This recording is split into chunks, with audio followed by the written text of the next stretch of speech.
कश्यप ऋषीपासून दैत्य दानवाची उत्पत्ती द्याव. कश्यप आहे की नाही, सप्तऋषी म्हणजे कश्यप वामदेव अत्री वशिष्ठ आपल्या विधीमध्ये आहे, भागवतामध्ये हा श्लोक आहे. म्हणून कश्यपापासून हे सगळे दैत्य दानवाची उत्पत्ती, आणि त्या दैत्य दानवाच्या उत्पत्तीमधून हिरण्यकशिपू आपल्याला माहिती आहे, भक्त प्रल्हादाचे वडील.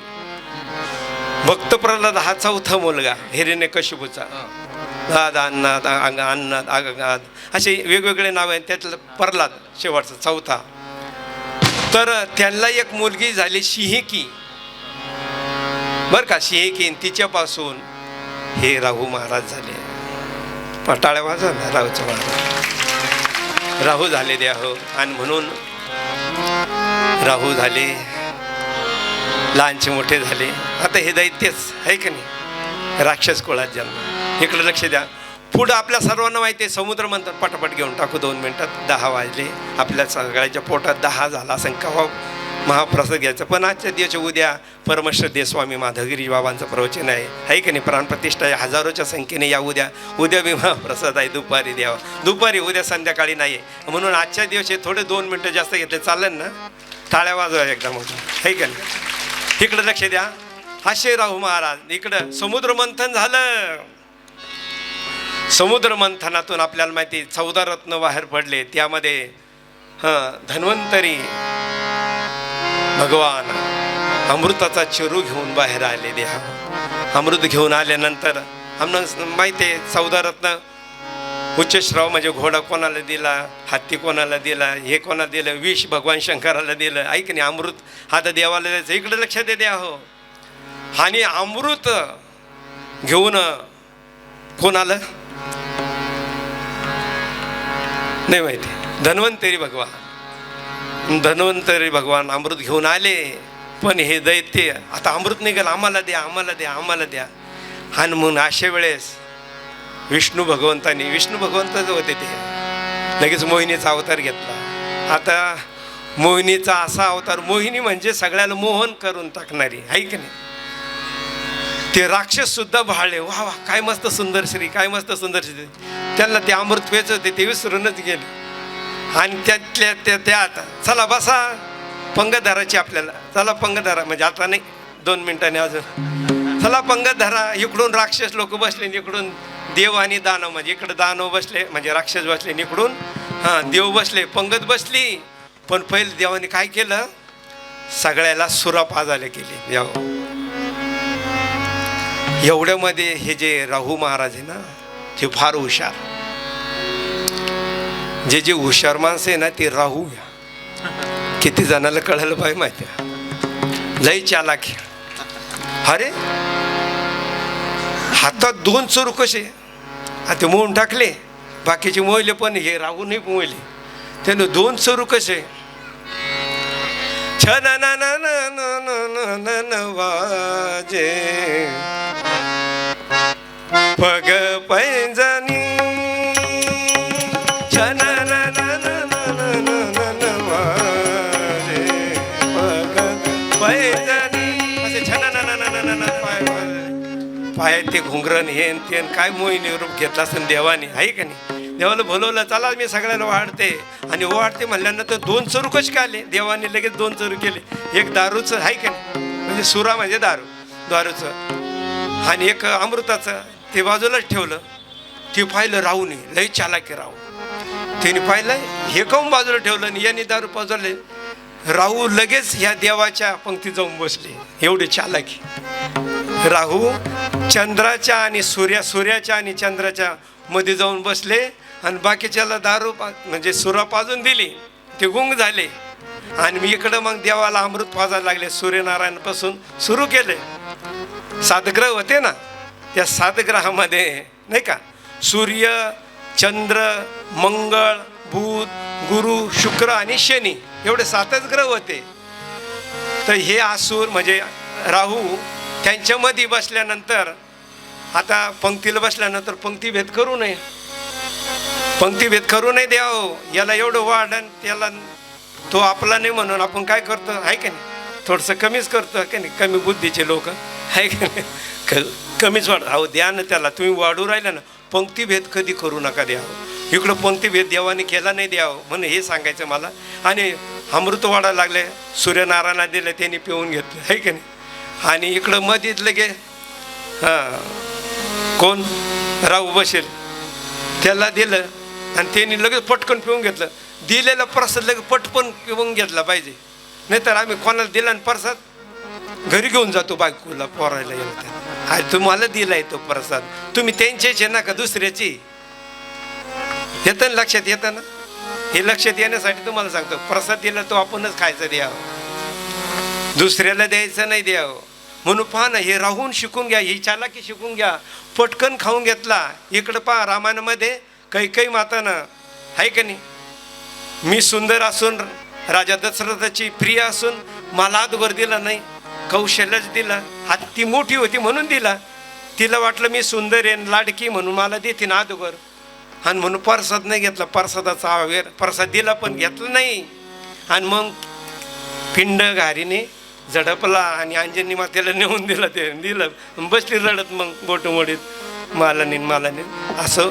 ते प्रसाद दिल्यानंतर लगेच घेतलं पाहिजे हे मला सांगायचं आहे. राहूने लगेच पिऊन घेतल्यानंतर आणि चंद्र आणि सूर्य हे लय हे बी त्या राहूसारखे लय छान असं. हो म्हणजे देवा देवा देवा हा आसूर आहे, त्याला तुम्ही पाचताय लगेच चक्र काढ. राहूचं लगेच मुंडकं बाजूला केलं. राहू आणि केतू आता ते पिलं म्हणून त्याच्यात बी अमृत, ते बी जिवंत राहिलं. आणि खाली गेलं म्हणून ते बी जिवंत राहिलं.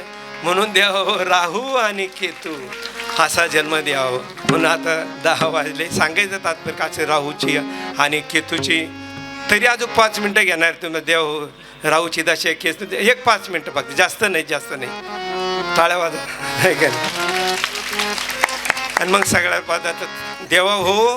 ह्या राहूने पाहिलं का देवाला या दोघांनी सांगितलं. कोणी? चंद्राने आणि सूर्याने सांगितलं. म्हणून देव अमावस्याला पौर्णिमेला नाही का वर्षातून चंद्रग्रहण आणि सूर्यग्रहण असतं ना, त्यावेळेस हे राहू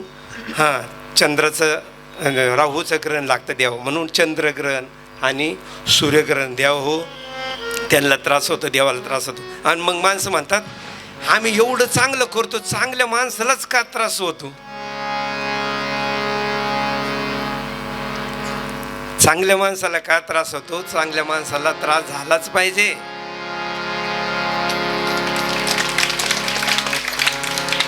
त्रास झाला पाहिजे.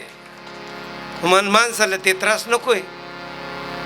हा तुमचं कर्म तिडं फेटलं जातं ना, तो त्रास झाला म्हणजे तो बाकीचा आता त्रास झाल्यानंतर ते निघून जाईल ना ते. आणि तुम्ही म्हणले आज त्रास नाही झाला पाहिजे, मग ते पुन्हा त्रास होतोय ते द्यावं. आणि म्हणून अशा वेळेस चंद्रग्रहणाच्या वेळेस द्या हो, सूर्यग्रहणाच्या वेळेस जप करायचा आहे, पूजा करायची आहे, स्नान करायचं आहे आणि देवाची भक्ती करायची. म्हणजे ते सगळं पुण्य सूर्यनारायणला आणि चंद्राला जातं द्या हो.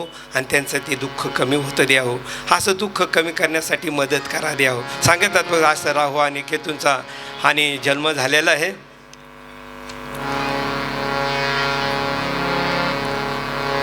सगळ्या 9 ग्रहामध्ये देवाने मग सांगितलं आता 2 जिवंत राहिले ना. आता तुम्ही इकडं आल्यानंतर आता देव झाले तुम्ही, आहे का नाही. म्हणून ग्रह देवता म्हणून 9 ग्रह 7 ग्रहापैकी हे 2 ग्रह त्याच्यात ठेवल्यामुळे 9 ग्रह झाले. अशा पद्धतीने हा राहू म्हणजे कलियुगाचा राजा आहे. लक्ष द्या, 2 मिनटं थोडं राहिलं. आता कलियुगाचा राजा म्हणजे केतू आहे बरं का. म्हणून कूटनीती वापरतो नेहमी हा राहू. काय करतो? नेहमी कूटनीती वापरतो देव, राजनीती वापरतो, गुप्तचरी वापरतो, रहस्यमय आणि कार्य करतो देव. म्हणून कलियुगामध्ये केतूचंच राज्य आहे. आता पहा तुम्ही मोबाईल म्हणजे काय? राहू आहे. पण तुम्ही किती फिरवले जातं मोबाईलमध्ये, किती भांडणं, किती काय ते आहे का नाही. हां किती कार्यस्थान होतं ते देव राहू. हे मोबाईल म्हणजे राहू देव हो. मोबाईल बाथरूममध्ये अजिबात नेऊ नका. नोट किया जाता जाता एवढं घ्या द्यावं. राहू जर कलियुगाचा जर राजा आहे तर राजाला तुम्ही संडासमध्ये बसवाल का? तो नाराज होईल की नाही? आता कसं हसू आलं. म्हणून राजाला नेहमी चांगल्या ठिकाणी व्हा. म्हणून मोबाईलची जागा चांगली पाहिजे, आहे का नाही. आणि बाथरूमला नेऊ नका, खायच्या वेळेस बंद करून ठेवा, जायच्या वेळेस बंद करून ठेवा, आहे का नाही. देवळात पूजा करत असताना बंद करून ठेवा, तुम्हाला सांगितलं ना त्या दिवशी. आणि म्हणून असं मोबाईल म्हणजे राहू एवढं ध्यानात ठेवा. आणि काल सर्पयोग आपल्या कुंडलीमध्ये येतं ना, ते आपण म्हणतो ना, ब्राह्मण गुरुजी म्हणतात ना, तुमच्या कुंडलीमध्ये काल सर्पयोग आहे, तर हे राहूमुळे होतं. देव ज्यांच्या पत्रिकेमध्ये राहू नाराज आहे त्यांच्या पत्रिकेमध्ये काल सर्प.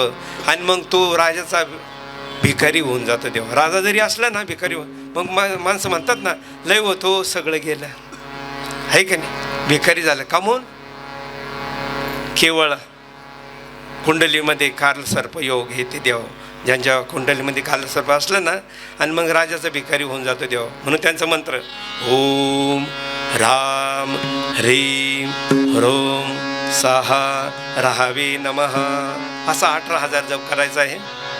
नीलवर्णाय विद्महे सिंहकीयाय धीमहि तन्नो राहू प्रचोदयात्. केतू ओम श्राम श्रीं श्रोम सहा केतुये नमः हा 18,000 जप सांगितला आहे. ओम अत्वा धीमहि कपोतवाहनाय धीमहि तन्नो केतू प्रचोदयात्. देवा हो, इकडे लक्ष द्या. आता मेन सांगणार आहे. आपल्या नवग्रहाची सूर्याची दशा 6 वर्ष असते, चंद्राची 10 वर्ष असते, मंगळाची 7 वर्ष असते, राहूची 18 वर्ष राहते, गुरुची 16 वर्ष राहते, बुधाची 17 वर्ष राहते, केतूची 7 वर्ष राहते, शुक्राची 20 वर्ष राहते आणि शनीची 19 वर्ष दशा राहते. द्यावं म्हणून अशा आपण दशा महादशा, दशा म्हणजे अवस्था असे राहते द्यावं. आणि म्हणून भगवान शंकराच्या शरीरावर, आता या का ऐकून घ्या, भगवान शंकराचं मंदिर जिथं जिथं आहे, भगवान शंकराच्या शरीरावर कुडं आहे हे नवग्रह. कपाळावर चंद्र आहे, हृदयामध्ये बरं का सूर्य आहे, उजवा हातात मंगळ आहे. म्हणून हातमोडा समजून घ्यायचं, मंगळाची दशा चालू आहे. हात ह्या हातात मंगळ आहे म्हणून कर्तृत्व नाही का, कोणतं कार्य पराक्रम कशाने होतो, ह्या हाताने उजव्या हाताने होतो. म्हणून उजवा हात मंगळ आहे, डाव्या हात बुध आहे का नाही. डावा हात बुध आहे, सहकार्य करतं ना सगळ्याला. म्हणून बुधाने नेहमी सहकार्य करावं. बुध आहे, उजवा गुडघा नाही का, माणसं म्हणते गुडघे दुखतात, ते गुडघ्यावर आलं पाहते मी. उजवा गुडघा आहे ना, तिथं शनी महाराज लय गुडघा दुखतो बाबा. आता वय झालं दुखणारच आहे, किंवा एवढं घसले तुम्ही आहे की नाही, एवढं काम केलं ना तुम्ही आयुष्यभर, ड्युटी केली, काम केलं, दुखणार आहे की नाही. उजव राहीन का ध्यानात, हे राहीन का उकांना ध्यानात, चंद्र कुठं सूर्य कुठं आहे का नाही. तर उजव्या गुडघ्यात शनी महाराज आहे, डाव्या गुडघ्यात गुरु महाराज आहे. डाव्या गुडघ्यात गुरु महाराज, डावा गुडघ्यात जर तिकडं गुरु महाराज आहे. उजव्या पायात केतू आहे, डाव्या पायात राहू आहे आणि पोटामध्ये सूर्य शुक्र महाराज आहे. अशा पद्धतीने द्या हो. इकडे लक्ष द्या. आपण कुठंही प्रवास करायचा असेल, नवीन काम करायचं असेल, शुभ काम करायचं असेल तर राहू काळात करायचे नाही. नोट किया जाय बाई. आता हे यूट्यूबला येणारच आहे, तुम्हाला माहिती होणारच. राहू काळात नवीन व्यवहार प्रवास करू नका. द्या महत्वाची कामं करू नका. कसा असतो राहू काळ, 1 सेकंदात. रविवार असेल त्या दिवशी सायंकाळी 4:30 ते 6 पर्यंत राहू काळ असतो. या काळात आहे ना कुठं प्रवास करायचा नाही. तेवढं टाळून करा, नाही तर टाळलं ॲक्सिडेंटच, काही बी खराब होईल, गाडी पंक्चर होईल किंवा नाही का डिझेलच संपन किंवा काही होईल, म्हणजे ते कार्य होणार नाही द्यावं. आणि म्हणून रविवारी 4:30 ते 6 ध्यानात ठेवा. सोमवारी सकाळी 7:30 ते 9, मंगळवारी दुपारी 3 ते 4:30, बुधवारी 12 ते 1:30, गुरुवारी दुपारी 1:30 ते 3, शुक्रवारी सकाळी 10:30 ते 12 आणि शनिवारी 9 ते 10:30 पर्यंत. राहील ना ध्यानात. यूट्यूबला येले तुम्ही ते मग लिहून घ्या नंतर. ऐकणार नाही ध्यानात राहिलं. सांगायचं तात्पर्य काय, राहू केतू म्हणजे काय द्या हो, तुम्हाला राहू केतूची बाधा जर लागत नसेल 1 सेकंद म्हणलं लगेच आपण नवग्रहाची आरती घेऊ. जास्त वेळ घेतला तुमचा सगळा. निस्वार्थपणे इकडे लक्ष द्या दादा, सगळ्यांनी निस्वार्थपणे सेवा करायची. राहू म्हणजे काय? भ्रम. इकडे लक्ष द्या. मै लंकेश हो, हा भ्रम म्हणजे मी कोणतरी मोठं आहे. अहो आपल्यापेक्षा देव मोठे, असं काय करतात? आपल्यापेक्षा आईवडील मोठे, आपल्यापेक्षा गुरु मोठे. आणि तुम्ही जर म्हणले मै लंकेश हो, माझ्याकडे हे न माझ्याकडे ते न माझ्याकडे, असं जर म्हणत असेल ना राहू की तो तुम्हाला लागणारच. तुमचं कार्यक्रमच म्हणते. आणि म्हणून हात जोडून विनंती आहे, ह्या जो भ्रम आहे ना तो काढून टाका द्यावं. कमी फार मोठा आहे कोणी. म्हणून माऊलीनं सुंदर अशी ओवी ज्ञानेश्वरीमध्ये लिवली द्यावं. काय थोरपण पराची सांडीचे. तुम्ही देवाकडे गेले, आईवडिलाकडे गेले, गुरुकडे गेले, मोठ्या माणसाकडे मोठ्याकडे गेले ना, थोरपण पराची सांडीचे माऊली म्हणतात ज्ञानेश्वरीमध्ये. फार गोडे द्यावं. माऊलीनं सगळं लिहून ठेवलं ज्ञानेश्वरीमध्ये. थोरपण म्हणजे मोठेपणा बाजूला ठेवा. थोरपण पराची सांडीचे, उत्पत्ती अवघी विसरीचे. तुम्ही काय उत्पन्न केले सगळं विसरून जा. जय होय धाकुटे जवळीक माझी.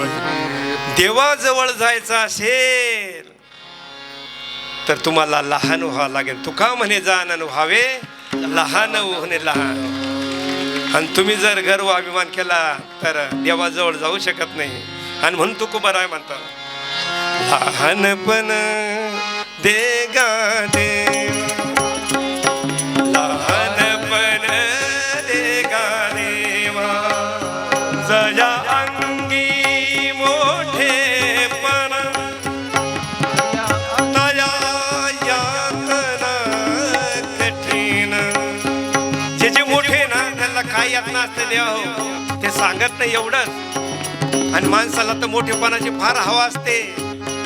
जरूर मोठेपणा करा देवावर, पण देवाजवळ नाही, साधूजवळ नाही, आश्रमात नाही.